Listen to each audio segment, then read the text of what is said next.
This episode is brought to you by the Founders Club, the premier community for founders pursuing excellence in the mind, body, and of course, business. The club is home to over 750 founders who are actively building stronger companies and better lives together.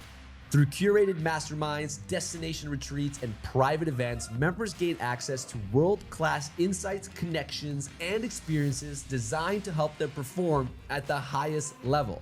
So the average founder in the club is doing between $5 and $50 million a year in revenue. So if you're ready to surround yourself with like-minded entrepreneurs who push you to grow and excel in every area of life, visit foundersclubofficial.com and apply to become a member today. Guys, today we've got Kyle all the way from Nashville. And it's gonna be an incredible episode. I think we have a lot in common, just chatting quickly before the pod. We both played sports for a long time. I didn't play football. I played hockey for 20 years. You've had a successful career in football, and then we both went into business. And I think today is going to be a great intersection because I always say there's such a direct correlation when it comes to playing on teams. Yeah. That's which is so important. So much different than an individual sport like golf or tennis. Playing on teams, that mindset you learn, and it goes into business. But before we get into that, I want to kind of open up the kimono a little bit, hear a little bit about where entrepreneurship started for you. What was that like first moment where it's like, wait a second, I might just be an entrepreneur?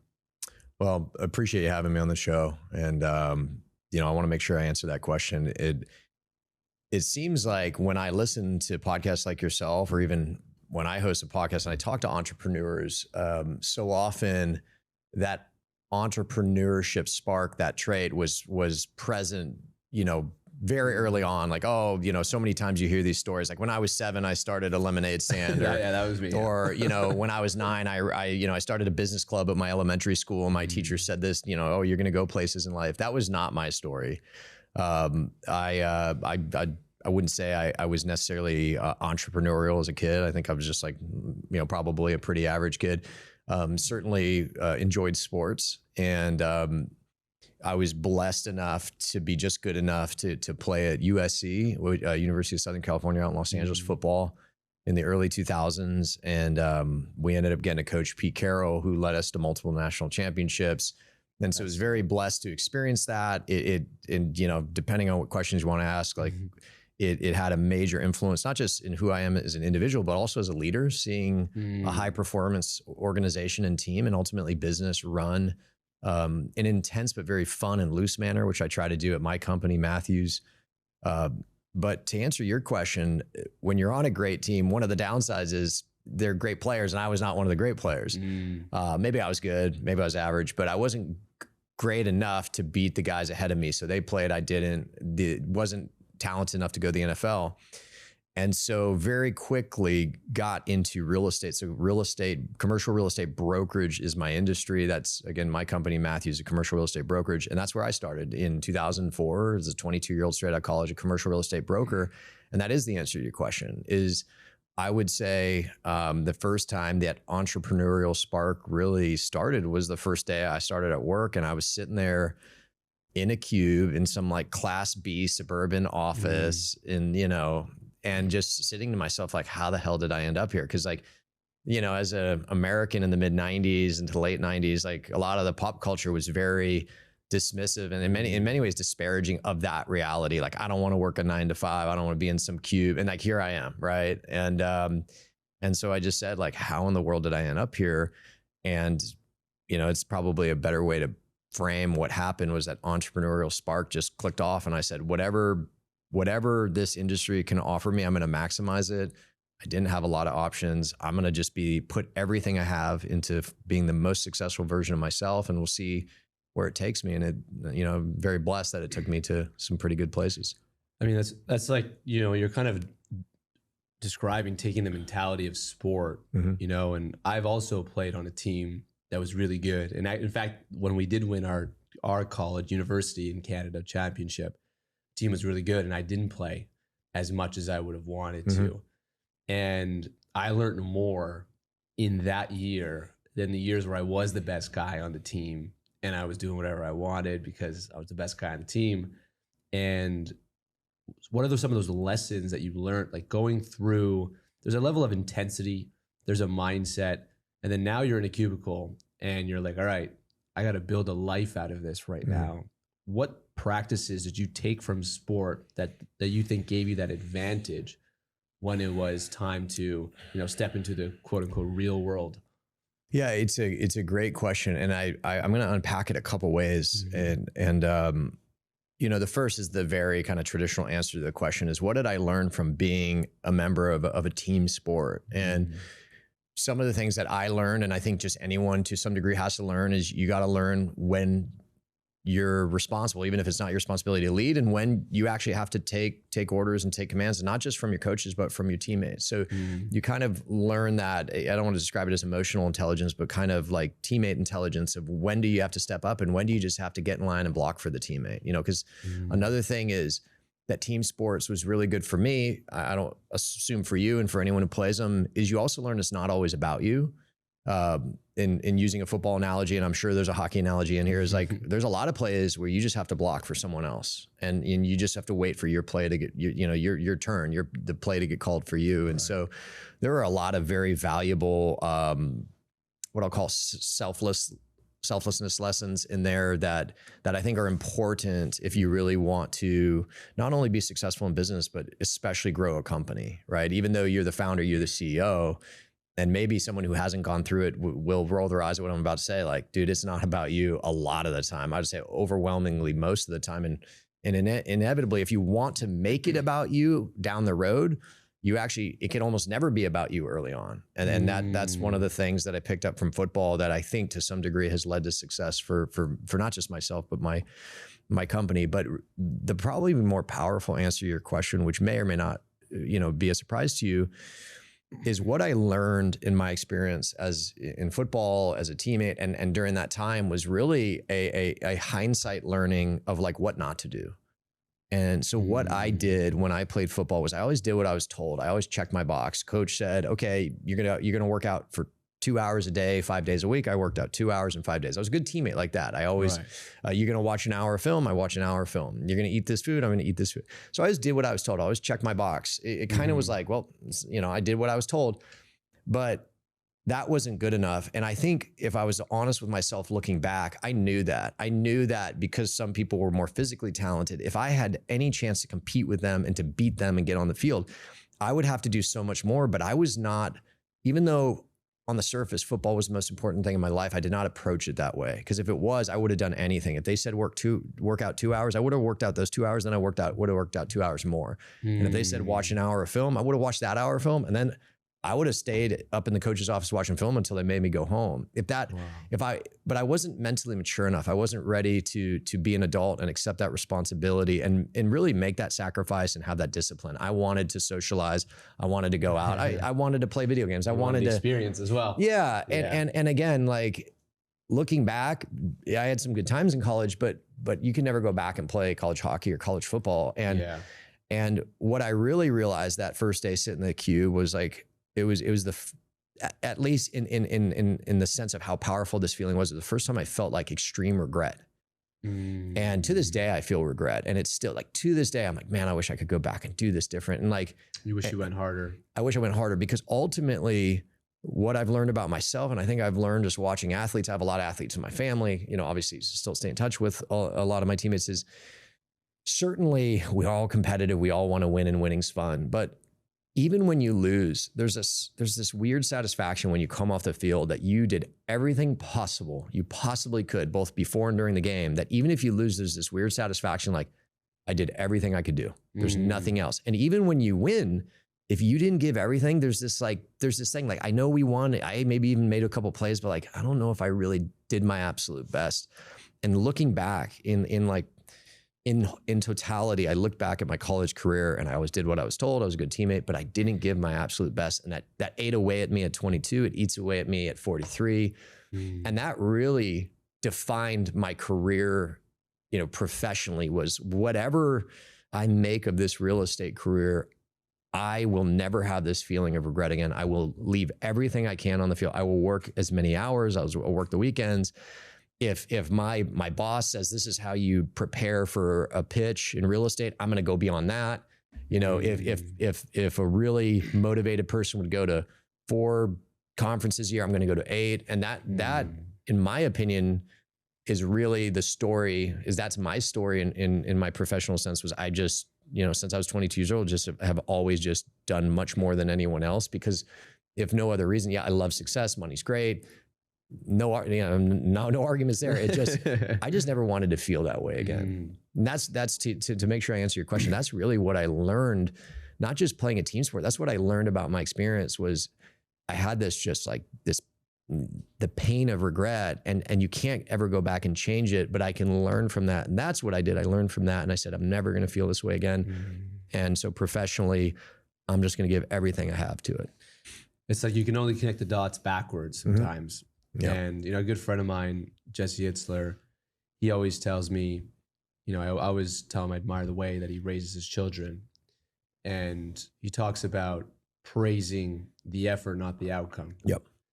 And we learn that in sports so often, because you can have an amazing game and score all these goals and everyone thinks you're a hero, and you leave and you're like, that was awful. And only you know most of the time. And oftentimes your dad knows too, because you've always been watching you for a while. He's like, you didn't really give it all you got. And sometimes you just do everything you can and you come up short, and there is a weird satisfaction, but it's also realizing that and then not wanting to feel that way ever again, and bringing that mentality into your professional career. Going into your professional career, what are some things you've done that you would say, you know what, I am doing everything I can to make sure that regardless of the outcome, even though the likelihood is much higher when I do everything I can, regardless of the outcome, I'm going to feel good about it? Yeah, it starts with what time you wake up in the morning. And so I always say the hardest decision you make every day is the first decision you make, which is, do I get out of bed? And when your alarm goes off at 4:45, like there are people, and I've met them, that like get out of bed at 4 a.m. and they're just super energetic, and like they're just built that way. And that is a gift. I don't have that gift. Like 23, 24 years into my career, 22 years into my career, I've woken up early every day, and I still, to this day, every day when that alarm goes off, I was like, I don't want to get out of bed. But like, it's the first decision I'm going to make. That's the most important.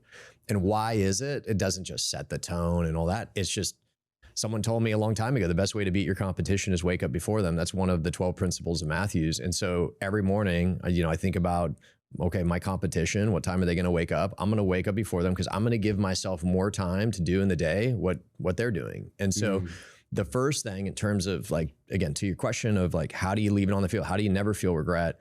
Is I just wake up before everyone. And from 22 to about 37, and, you know, really, as I have 4 children, as they got older into school, real school, but for 22 to about 37, I got in the office every day at 5:45. Wow. 5:45 to 6, unless I was traveling for work, but like I'm in almost without fail. And especially for the first 10 years, it was about 5:45 in the morning to about 8:30, 9 o'clock at night, Monday through Friday. And then I'd work Saturdays. Wow. Yeah.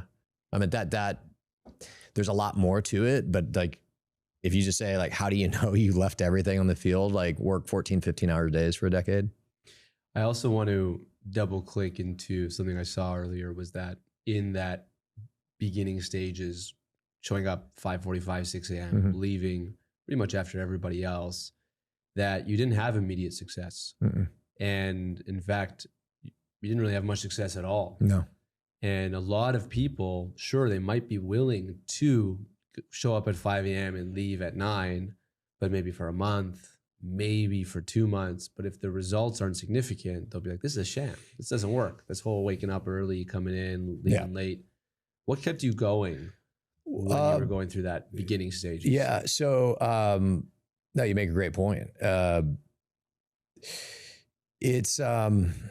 really credit my parents, my dad specifically, in 2 ways. Number one, he gave me a great last name, and number two, how he raised me. Right. So I'll touch on, you know, the name Matthews in the U.S. and football is very big. It's a very it's a tremendous honor for that to be my name. I didn't earn it. I was given it, you know, and And with that come a certain set of expectations and a certain, at least what I felt since I was a little kid, it's pretty apparent, you know, the way people speak to you or talk to you, like I've always felt like people were watching. And so for real or imagine, probably when I was 23 sitting in a cube, this wasn't real anymore, but I felt that eyes were on me and people were watching to see if I quit or see if I failed, and I wasn't going to give them the satisfaction. And again, this was just the story I spin up in my head.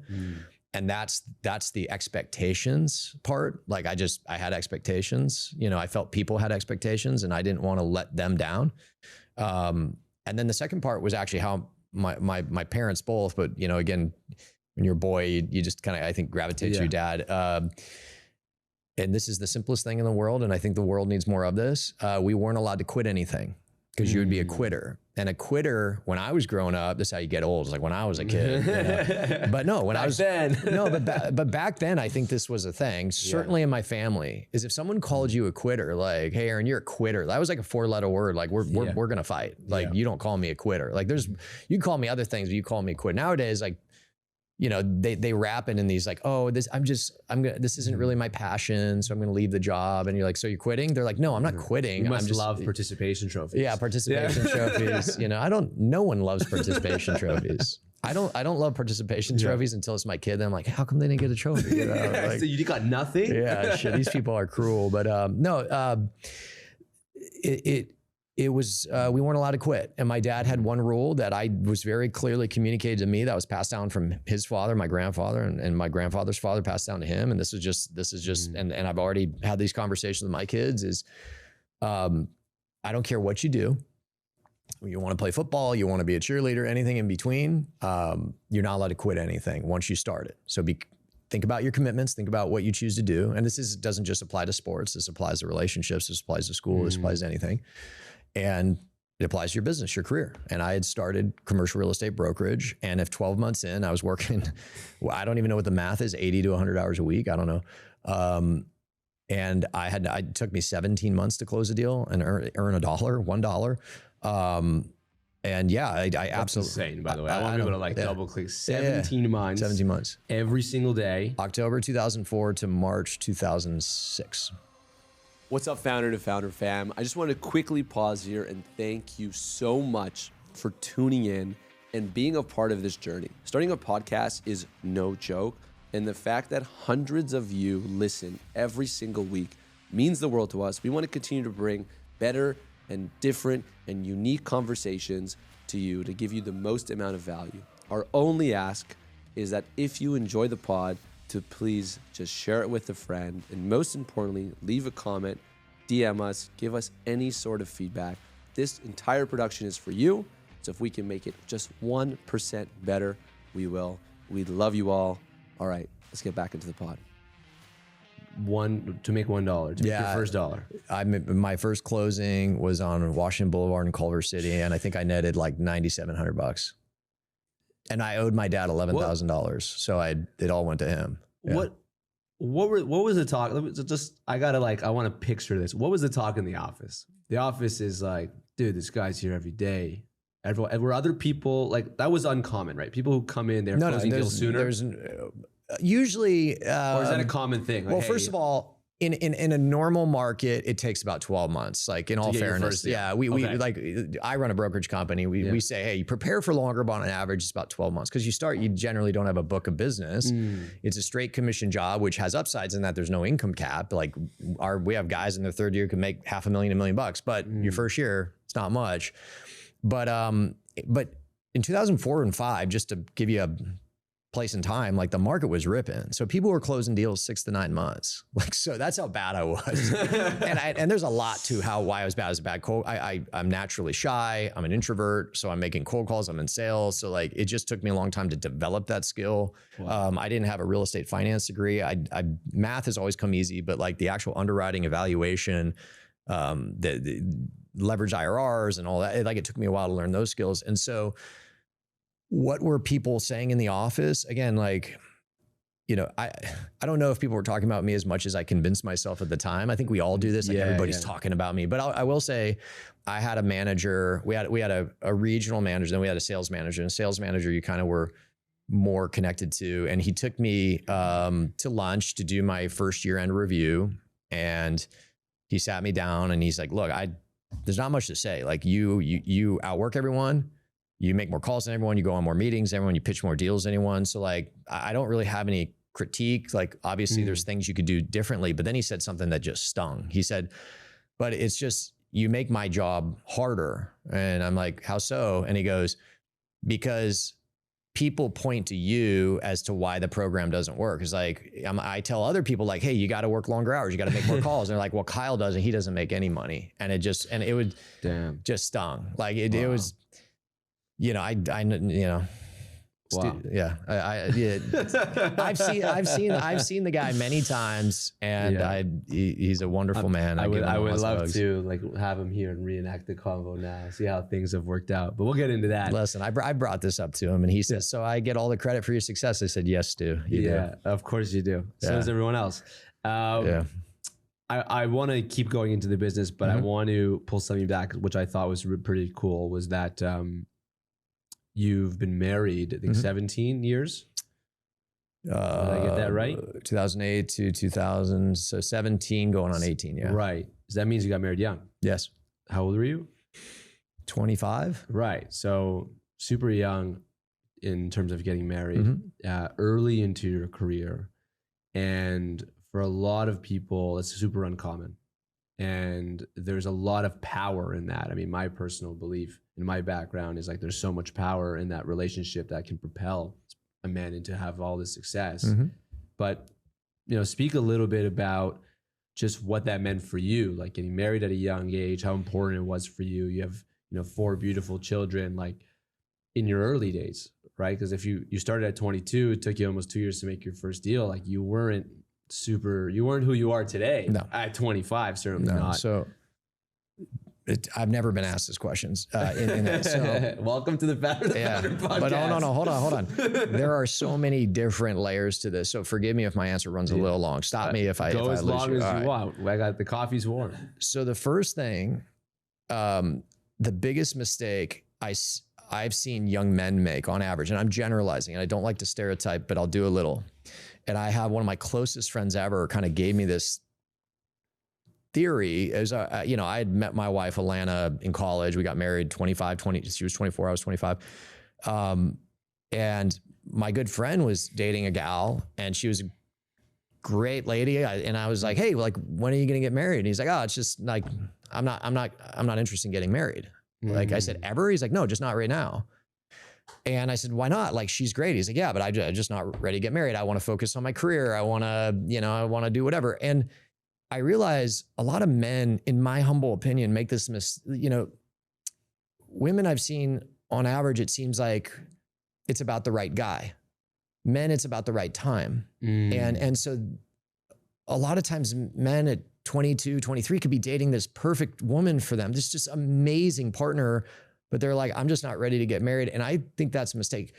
And so what I kind of realized was, like, I met my wife when I was 20, is there's no right or wrong time to meet the right woman or the right man if you're a woman. And so I met the right woman for me when I was 20.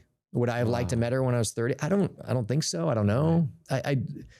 And so what I would encourage, again, I can only speak from a man's perspective. So talking to young men here is, like, be open-minded to meeting the right woman at even what may feel like to you the wrong time. There is no wrong time to meet the right woman. So I met the right woman, and since there's no wrong time, at the right time. Then there's something, and again, I'm going to jump around here. There's something about, I think almost anyone would agree, a great marriage, amongst many things, it has to be built in a foundation of trust. And I'm not saying if you meet your wife after you've made a lot of money, can you not trust the motives? I've never had to, go through that.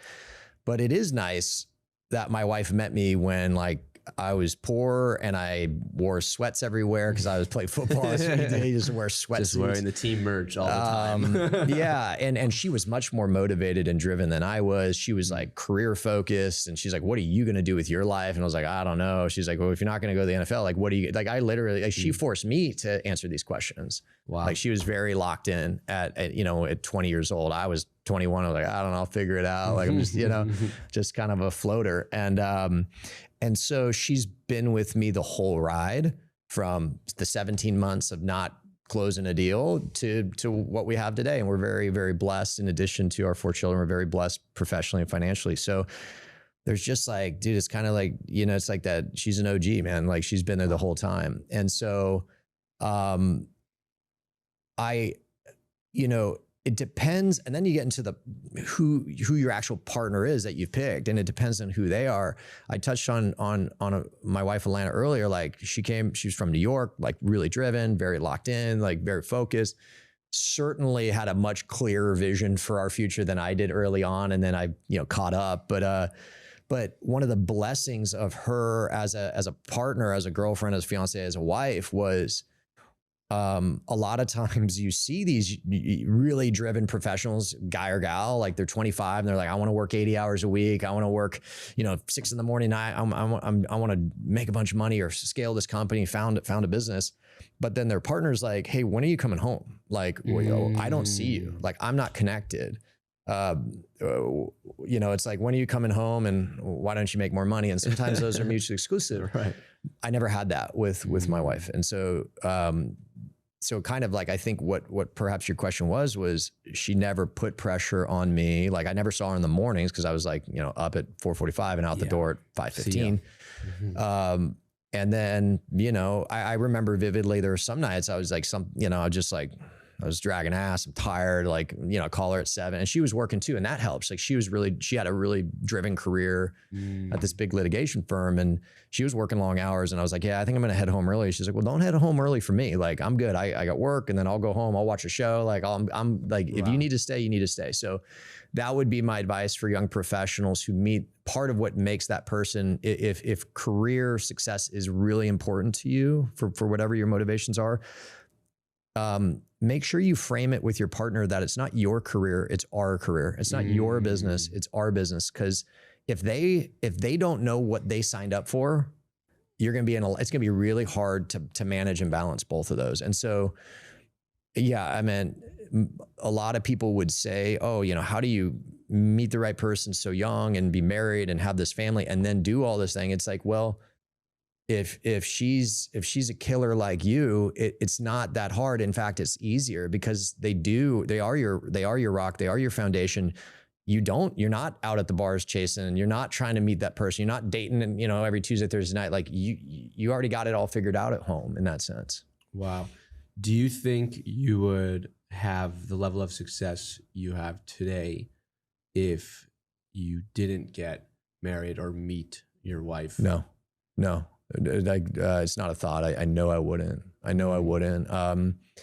would have allocated more time to socializing, and when you have a really good girlfriend, fiance, wife, like you just don't go out with your buddies as often. Like, you'll go out all the time. Waste so much time chasing. Money.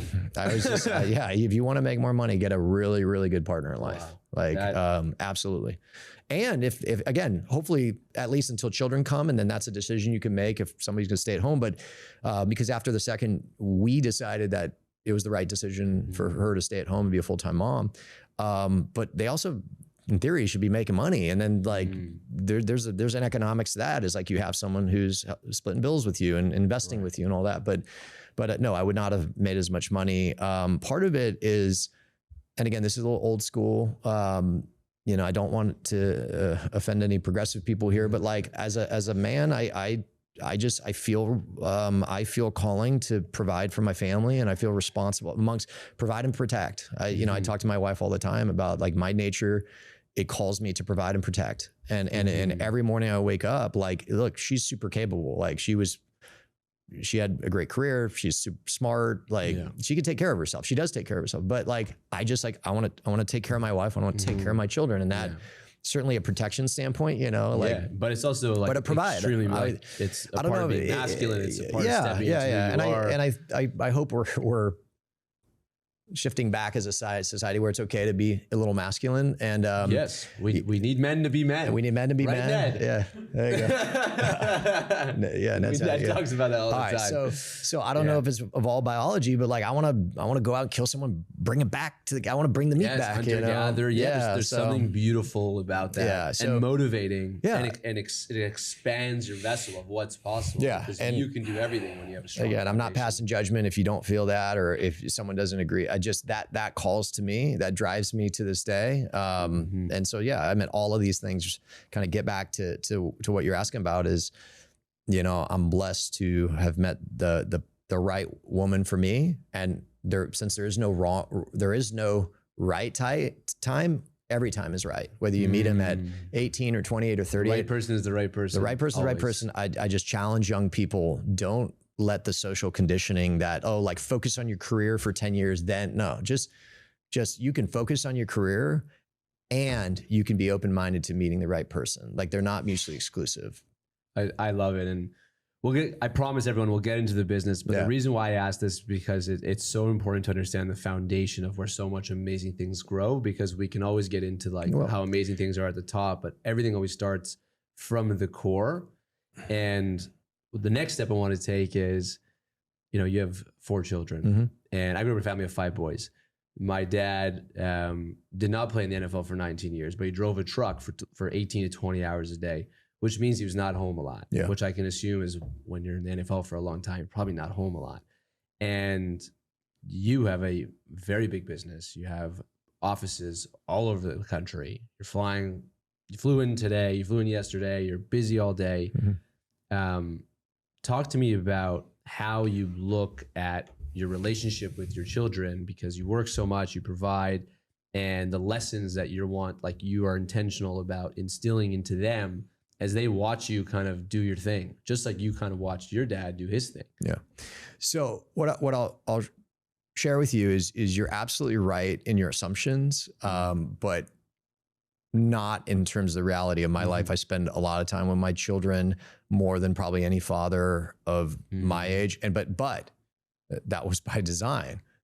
And today I do, because when they were 1, 2, 3, 5, and 7, I spent very little time with them. And so that is a trade-off and that is a sacrifice, but who's really sacrificing? And so I've had this, I think I had this conversation yesterday with someone. I said, listen, like somebody was about to have their first kid. I said, all right, you got about like 7-8 years. And they're like, well, no, my wife's due in 4 months. I was like, dude, you got 7-8 year window to accelerate your career, compound your wealth, like get as much momentum as possible. I said, the first 7 years, like, they don't remember anything. You remember. They won't remember you were at home. They won't. Yeah, I like that. You don't remember your dad not being home. Moments, but not real things. Flashes. Yeah, flashes. Right? But starting about 8 and really when they become a teenager, that is like real human development. That is raising them. Because again, before that, you teach them how to be polite. You teach them like, don't, share your toys. And you could be around enough to do that. But like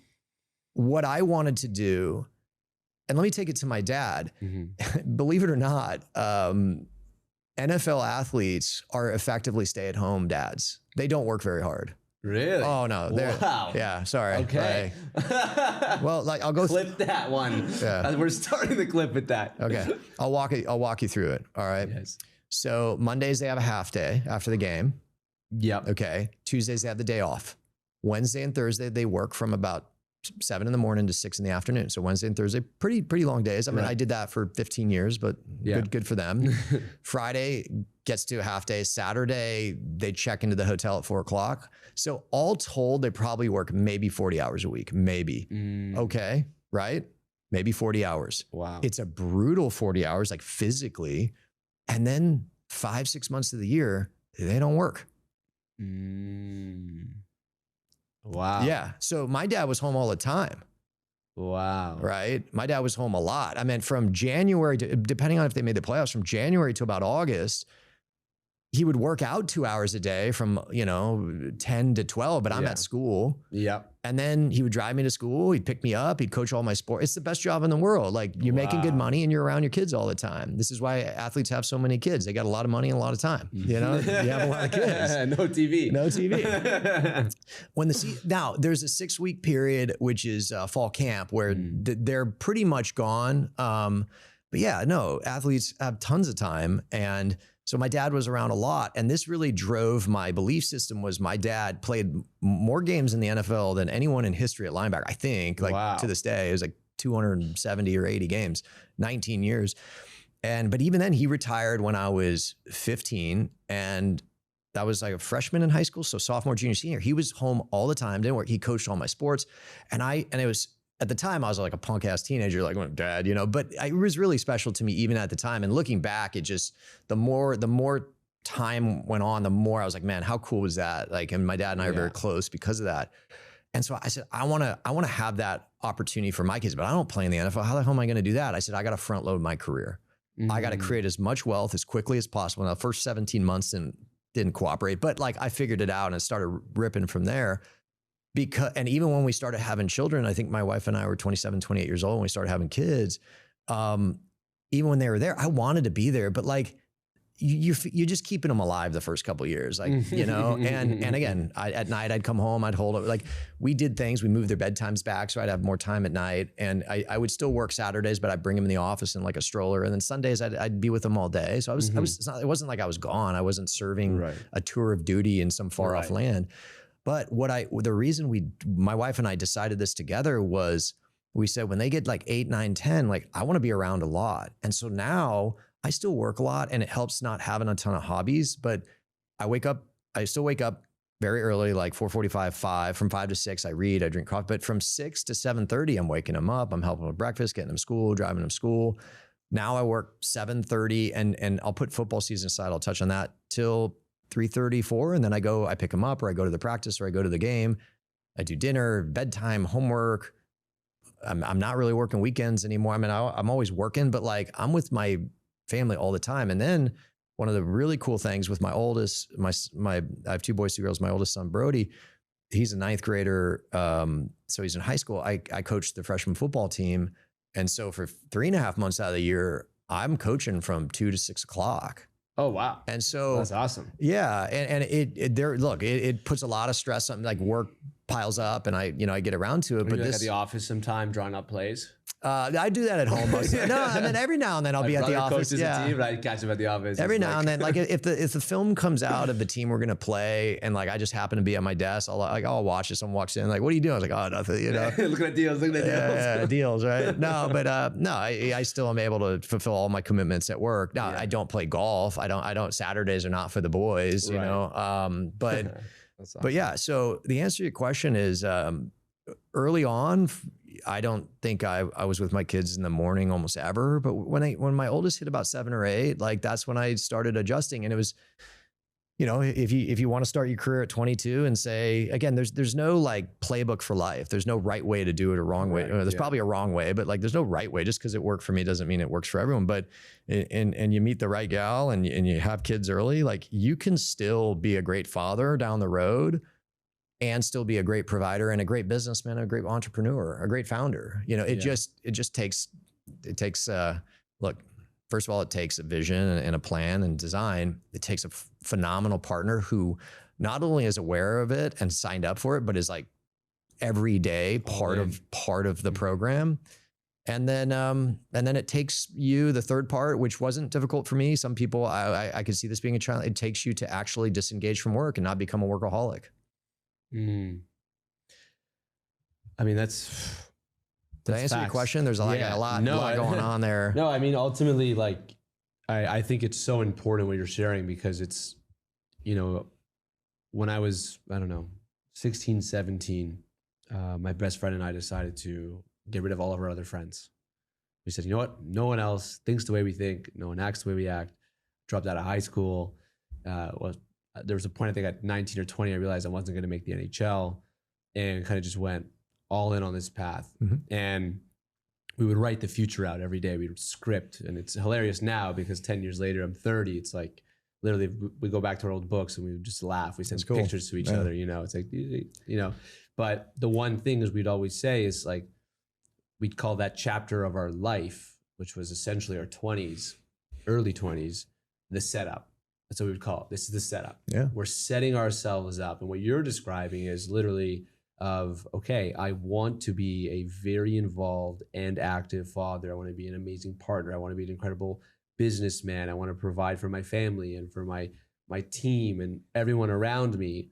But that required me being intentional with those early years where I had the luxury to spend disproportionate amount of time and effort because I didn't have all these people who were depending on me yet. Yeah. Knowing that's coming down the pipeline. Commitments. And sometimes it's like, in my opinion, the worst thing would be is to just like not understand that more is coming.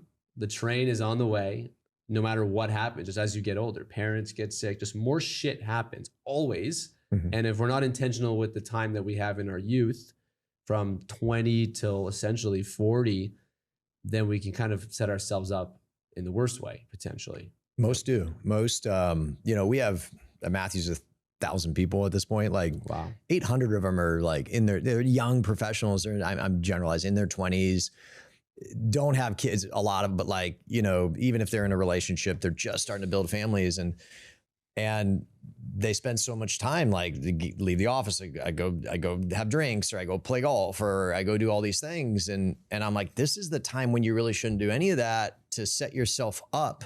Because they're like, no, but I should do this now before I have the family. I was like, but the family is like a real commitment. And once you accept that at some point in your life, you're going to have to sacrifice something you want to do. Tell yourself, what is the better sacrifice? It is like socializing, drinks, golf, and hanging with the boys from 22 to 32, or is it time with your kids from 42 to 52? And I hate to be so like Machiavellian, like it's either this or that, because life's never that simple. It's more complicated than that, but that's like how my monkey brain told me life worked. And I said, well, then I'll give up this. And I still had a great time in my 20s. I still celebrated big closings and big wins. I still took vacations. I still went to big games and was able to, enjoy myself. But no, like I was working a lot. And like anything that's hard and painful and requires a lot of sacrifice, once you're out of it, like absence makes it harder. You look back and you're like, man, how cool were, like, oh, it was so amazing back in the day. We used to always say, like, during the worst moments, I always would say, like, these are the good days. Yeah, you just never know when you're in them. That's the thing about the good old days. You never know when you're in them. Yeah, these are the good old days right now. Are the good old days. Yeah. You mentioned 1,000 people. Mm-hmm. So I want to kind of get into the business a little bit. How does one go from a cubicle with no sales for essentially 17 months to offices all over how many offices is it? 30-ish. 30-ish offices all over the country. 1,000 reps. Do we call them reps or people? Brokers, yeah. Agents, brokers, yeah. How does one go and essentially less than 2 decades? How does that happen? So, all right, the answer to the question. I started as an agent. And again, the first 17 months were very painful. I always say I'm a 10-year overnight success story. Yeah. So like by year 3, I started figuring out and, my business started growing. I started doing well. Then the GFC hits and my business takes a step back, but everyone else's takes 3 steps back. For those people don't know, GFC is the great financial crisis. Yeah, great, right? Global. Yeah. 2008. 2008 to 2010. Yeah. Like it was a really, really bad time. I mean, every industry was effectively in a recession, maybe tech's an exception. Even they were probably in a recession. It was just really, and real estate was the epicenter of the bomb that went off. And so residential, commercials, like, sits adjacent to that. And so transaction velocity, which is like kind of the health indicator of brokers, like, okay, so what is a broker? I'm a service provider and I represent owners of commercial real estate when they want to buy or sell their investment properties. All right. So that's what I did. That's what my company does. And so if transaction velocity goes up, that doesn't mean I'm guaranteed to go up, but generally rising tide is going to float all boats. So velocity went down 90%. My business went down like 40, but I was taking market share. And coming out of the GFC, it was 2011, 12, it had kind of wiped out like an entire generation of my competition, like that 25 to 35 year old. I was like 27, 28, like all of my competitors plus or minus a couple of years had quit, left the business. Cause it was like 3-4 years of just not making much money. And so the GFC, as painful as it was for me to go through, I really attribute that almost more than anything to like what happened next and just how quickly my individual business and then my company accelerated. So coming out of that, my business was like effectively vertical up and to the right, 2012, 13, 14, 15. By then I was an agent at a publicly traded brokerage company, a very large one, global offices. They have about 4,000 agents, brokers.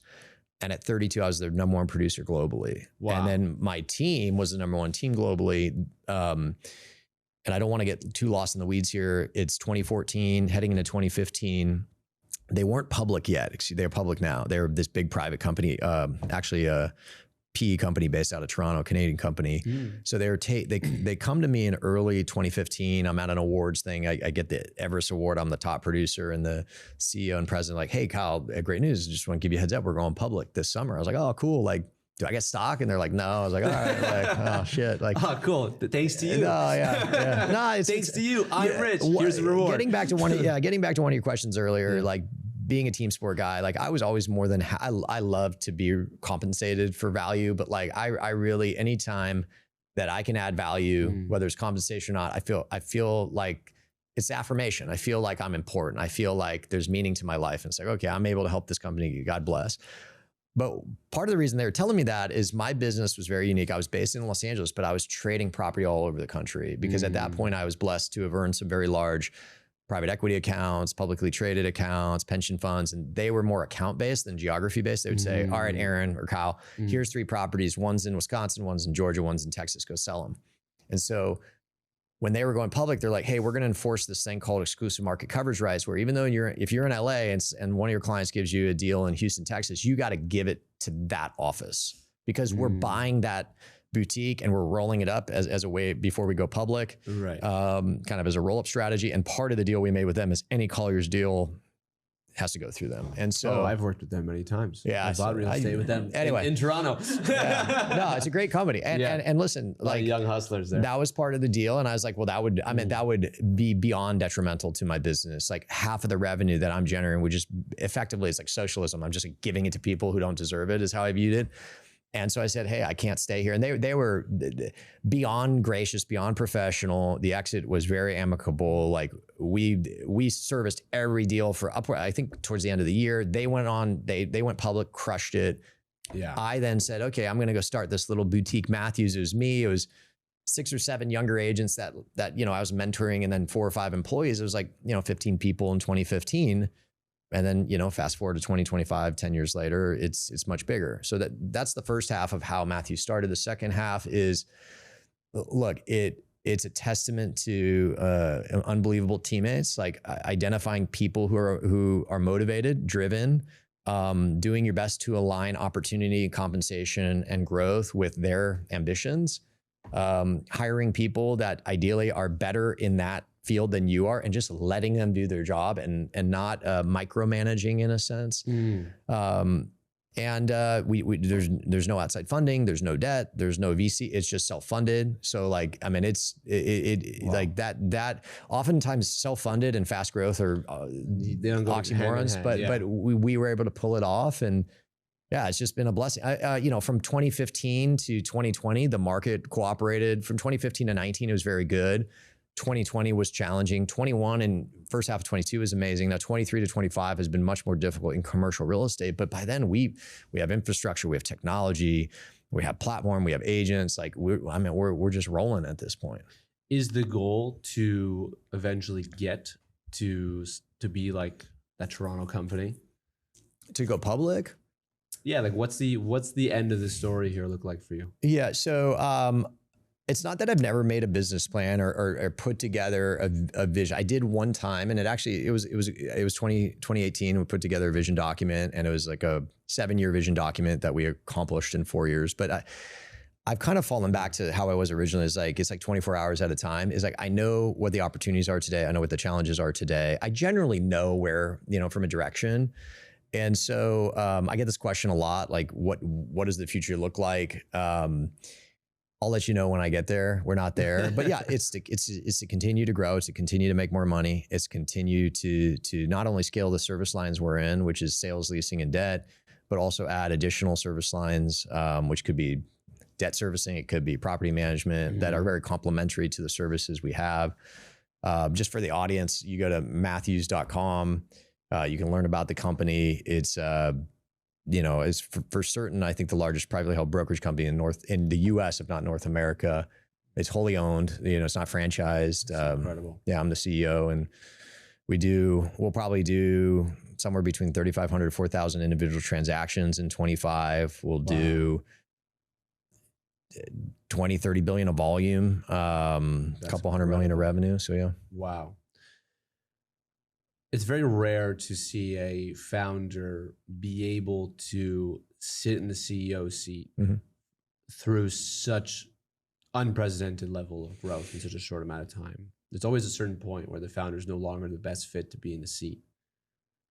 What have you done for yourself to always make sure that, you are the best leader for this business? Because 1,000 people and, 30 branches all over, that's like, this is the first time going through this.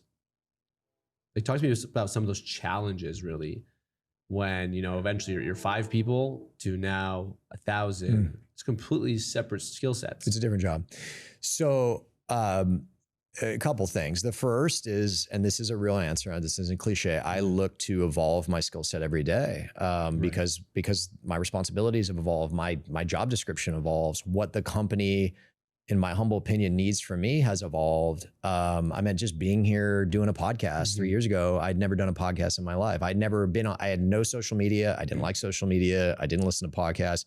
But as the company got much bigger, and credit to my marketing team, they're like, look, you're the face of the franchise. I'm inherently shy and quiet. And I'm like, I don't want to do this. I don't want to go out there. They're like, you signed up for a dog? And I was like, well, I didn't read the fine print. This is your job. This is literally my job. And now I'm used to it. I've done these. It's all good. Like, I can get into the flow, but so doing that, certainly educating myself much more about high level macro capital markets within the US, while 10 years ago, I only had to know about a couple select markets. So there's an evolution of skill set and knowledge that's required. And I hope that I do the best. I've done a decent job, like growing as my role ostensibly has grown. But the answer to your question is, I don't know if I'm the best person to lead the company today.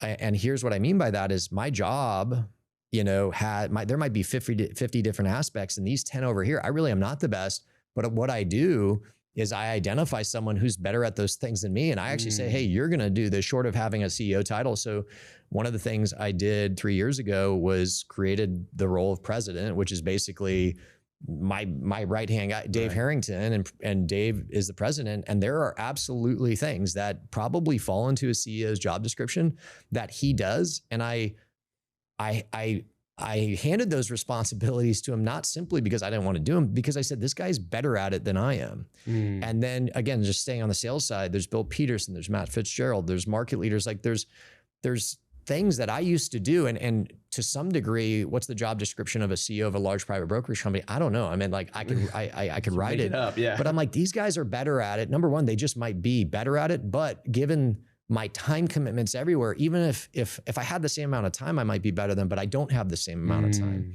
And so one of the best things I've done is offload some of those responsibilities to people who are just naturally better or can be better because they have more time. And again, that combined with trying my best to understand what is most valuable to the company, what pushes value, what helps the company the most that I can do as an individual, and evolving my skill set and my daily calendar to meet those needs. And that's the truth. And yeah, you're right. Like a lot of founders really struggle with that.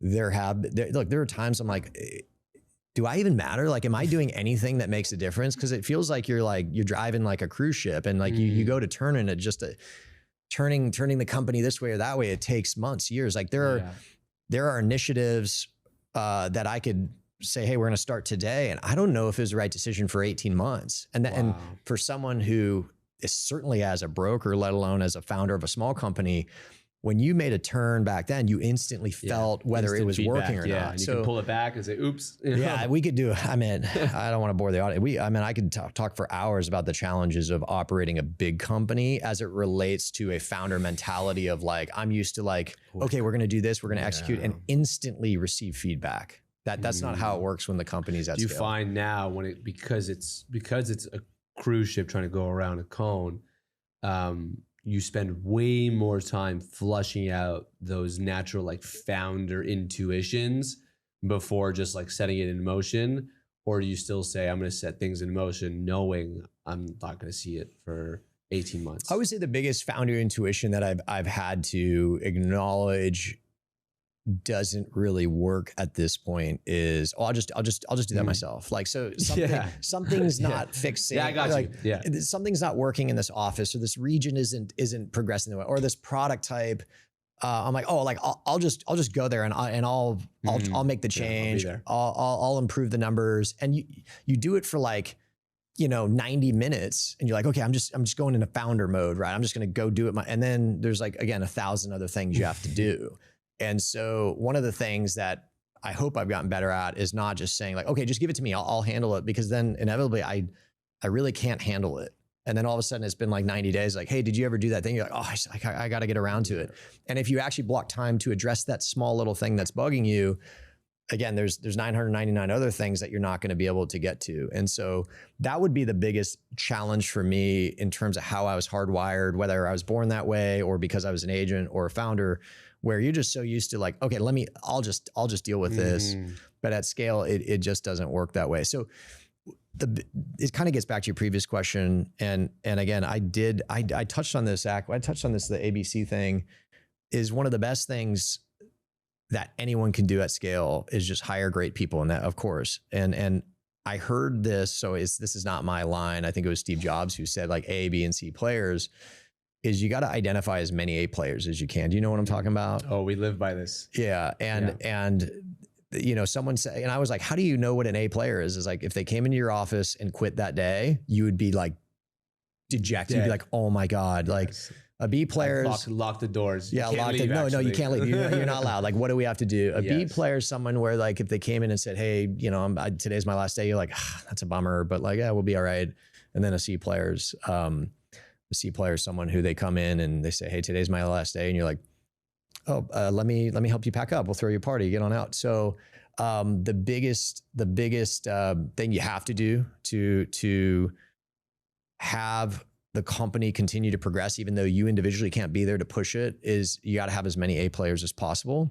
And probably even more importantly, this is something I really struggled with, was when you have C players on the team, you politely, respectfully, professionally, with etiquette, you got to get rid of them immediately. And that is something I really struggled with early on. Quick. Yeah. There's something so powerful about the A, B, and C players that I find most entrepreneurs have to learn the hard way.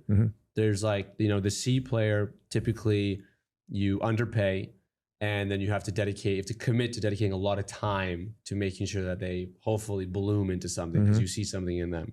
The B player, you think you got an A player, but because you underpaid them, you get pretty mediocre results, and you're like, wow, what's going on here? Because you don't give them time and you underpay them, and then you get terrible results. But the A player, you fail always, like you overpaid until they start, and then you're like, I'm getting the best. Yeah, you just to a degree, and this isn't in a literal truth, but there's no amount of money you can pay them where you feel like you're getting a bad deal, like because they're just so valuable, and they are very rare. It's A players are uniquely rare. I'd say everyone thinks they're an A player too, which is everyone thinks everyone thinks they're an A player. I think my mom helped me super. She told me, she's like, you really think you're great at everything, huh? And I'm like, she's like, you might be great at one thing, and you might spend your whole life trying to figure out what that one thing is. Well, that's why we need moms. Yeah. And I was like, someone's got to check damn, us. I thought it was sick. This was like 2 months after I sold my company. I was like, I thought it was all this. And she's like, you still don't know anything. And I was like, you got to keep people around you, keep you humble. Yeah. One thing we always ask at the end of the pod, it's my favorite question, and I'm really looking forward to your answer actually, is we give you the opportunity to bring the younger version of yourself. So the younger Kyle, you get to choose the age. So when you answer the question, be like, I'm bringing X age Kyle, and we're bringing him to the front of the table here. And how old is the Kyle you're bringing? And what is one message, if you could, share with this younger Kyle sitting at the edge of the table here? I would say my son was born in 2010. My first daughter, I got 2 of each in 2013. So let's just pick 2013. So what's that, 10 years ago, 33. And I would just say, thank you. That guy made a lot of sacrifice. His life was, again, it's all first world problems, but his life was very hard. It was hard not being there in the mornings. Like, even though as much as I say, oh, like you're just, you know, you're not raising them, you're just keeping them alive. Like that's what I tell people. They're not going to remember you were gone. You're going to remember you're gone. And this is you being selfish. Like you're being selfish to yourself now by, sounds messed up, by wanting to be there all the time, but you're costing yourself time when they really need you later on. And that guy, 33-year-old version of me, he was in terrible shape, overweight, working 14 hours a day, not super healthy, not seeing his kids a lot, coming out of the great financial crisis. And there was a lot of fear about real estate. Would real estate ever recover? You got 2 kids. Dude, I spend more time with my kids than anyone. We financially, you know, so blessed. Like I don't have to work. Like I like to work, but I don't. My wife and I, we don't have to worry. Now, we still tell our kids we won't buy that, but we don't ever have to tell them we can't. You know, if they ask for something, we never have to answer, oh, sorry, we can't afford that. We answer all the time, like, we won't purchase that, and here's why. But and it's all because, in addition to my wife, because of that guy was a savage, dude. That guy was crazy. Like, I'm soft compared to that guy. That guy was that guy was an absolute animal. There are times I wish I could tap into whoever the fuck that kid was. Like, there was something driving him. I tell that to Ned sometimes. Yeah. Ned once told me, he said, I wish I met that, because I tell him stories of the old me. He's like, I wish I got to meet that one. I said, no, you don't. There was a lot. No, you don't. You know, there's a lot that goes into what drives those younger versions, and there's probably a lot of fear, a lot of anxiety, and so I don't know if mental health was like in our generation's lexicon, but I can't imagine that guy's mental health was super great at the time. But now, definitely not. Yeah, now you know, again, there's time with, I did hurt my back about 4 weeks ago, so I haven't trained in like a month, but I work out. I'm in great shape. Yeah. I train a lot. I spend a lot of time with my wife, my kids. Like, I'm outside a lot. Like, again, I work a lot, but I enjoy it. But the second I don't have to, I have great people who can do a lot. You do what you want to do. It's the freedom, it's the choice. Yeah, it's what I call financial independence. And so the sacrifices that dude made. So yeah, I didn't know that question was coming, but yeah, I would say that 33-year-old version of me was a fucking dog, dude. I'm soft compared to that guy. Like, that guy wouldn't even recognize me. Now I'm like, yeah, you know, I'm gonna go outside for a little while. Yeah, I gotta get some vitamin D. One sec. Yeah. I got my Whoop on. Like, what was my recovery? Yeah. Oh, I gotta go back. I gotta take a nap, like, actually halfway through the day. That guy I need a nap. So I'll be back in an hour. That guy would be like, recovery. Here's your recovery. Stop being a fucking pussy. You know? Yeah, here's the recovery, buddy. Yeah. Last question I have is a bit on my mind. Yo, Matthews.com. How much was the domain? I bought it in 2015 for 60 grand. Really? Yeah. Get out. Yeah. You know, my buddy, I don't know if you know him, he also played football. Mitch Matthews, you know who that is? Played for BYU. Okay. 30 receiver, played in the Vikings for a bit. For sure is super jealous. I'm going to send him this and say, haha, I had the real Matthews on. Yeah. What's it worth? I don't even know. Like, definitely more. That's for good. Sure. Yeah. Yeah. Like my last name, which there's like nothing famous unless you're like in Poland or something, was like 80 something or 90 grand. Wow. Yeah. You for sure added a zero to that. Dude, thing. for like legitimate, it's a cliche. My CFO and I were like running point on this. This is like, because we were a Matthews retail group, and I was like, nah, let's just get Matthews. And dude, it was like legitimately that caricature of like 40-year-old dude living in his mom's basement, like owned the website. And like, we just couldn't get it. And then finally he's like, all right, it was either 60, 70 grand. He's like, all right, here you go. And we're like, done. Yeah. It's a clean done in. It's the best moment of your life. We used to have hushblankets.com. We created blankets and all that. And then we wanted hush.com. And it was a guy that owned a massive construction company in Montreal. And he was like, dude, no, he wasn't even using it. He was just like, all of our emails, he had like 80 employees and it was at Hush. So that's the only thing he used it for. He's like, no, man, give me millions. And for 4 years, We would send him Christmas gifts. Yeah. We found his wife's birthday. We'd send her flowers, like thanks from the Hush Blankets guys, And then during COVID, the first, I guess, like 6 to 8 months of it, construction died. And he's like, hey, dude, you still want that domain? Be greedy when others are fearful. Man. Yeah. And he's like, we offered him at the peak, we offered him 400 grand. Yeah. He's like, I'll do it for 200 grand. I was like, how about 20 grand? And we got it for 25K. Yeah, so you're better negotiating. I don't have He was those like, man, type of times sense. are tough. I'm like, how tough? He's Yeah. like, really tough. I'm like, tough enough for 20K? Yeah. So yeah, COVID was a scary time. It is such an amazing, he thought it was over. No, He's like, it's all dead. listen, I love real estate. I'm in real estate. It is the closest thing to actual real estate. It is a piece of real estate. What makes real estate special is they're not making any more of it. So commercial real estate is the ultimate supply constrained market. And there's effectively, and now again, you could build more buildings, but like the actual dirt. And so it really gets to demand, and demand's driven by a lot of things, mostly population growth and job growth. They're not making any more domains. Now I know they're adding like .ai and stuff, but everyone wants .com, all right? Com is and it. so a simple word that has brand recognition, yours, mine, anything. Like it's just, they're never going to make another Matthews.com. So I'm gonna put that as an asset on my balance sheet. I got to talk to someone about what it's worth. 100%. I would bet to the right person, you can probably add a zero to what you paid for sure. That's right. Yeah. Yeah. There you go. Hopefully I don't have to sell it in next COVID or anything. Never. But yeah, this guy's going to start hitting me up. Well, Kyle, dude, thank you so much. If there's any one last thing you'd want to share with people, anything we might have missed, a message you'd want to share, obviously tell people where they can find you. Go ahead. Well, I've said this before. So it's like what I looked at when getting into my career professionally, real estate, any real estate or any career, is you're going to have to choose your hard life, no matter what life's going to be hard. And again, all of this, I recognize, like we live in America, we're in real estate, like it's not that hard, but to us it's hard, right? Working long hours is hard or whatever.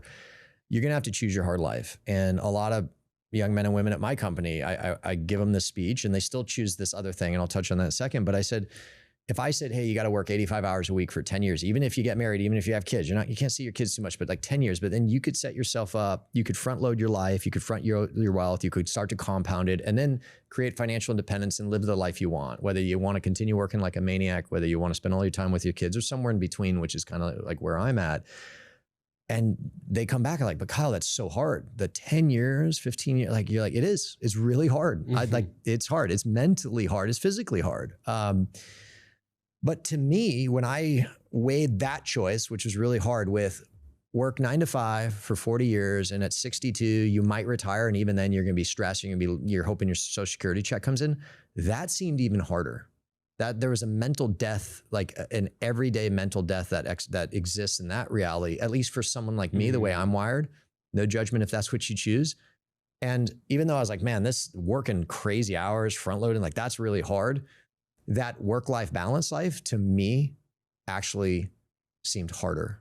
And so that's when I realized, okay, no matter what I choose, it's going to be hard, right? Now, again, most of the world lives much harder lives than you or I, but within our privileged little life, like both of these were extremely hard. But I said, just existing, just working 9 to 5, just being a widget, just a little box on some boss's Excel sheet. I said, that's much harder for me in the way I'm wired and my mental health, if we want to call it that, than having control of my destiny. And whether it took me 10 years, 15, 20, but front loading my career, front loading my wealth, and giving myself the ability to live the life I dream of. And what my dreams are evolve over time. And what I thought I'd be doing at 43 is different than what I thought I'd be doing when I was 23 at 43.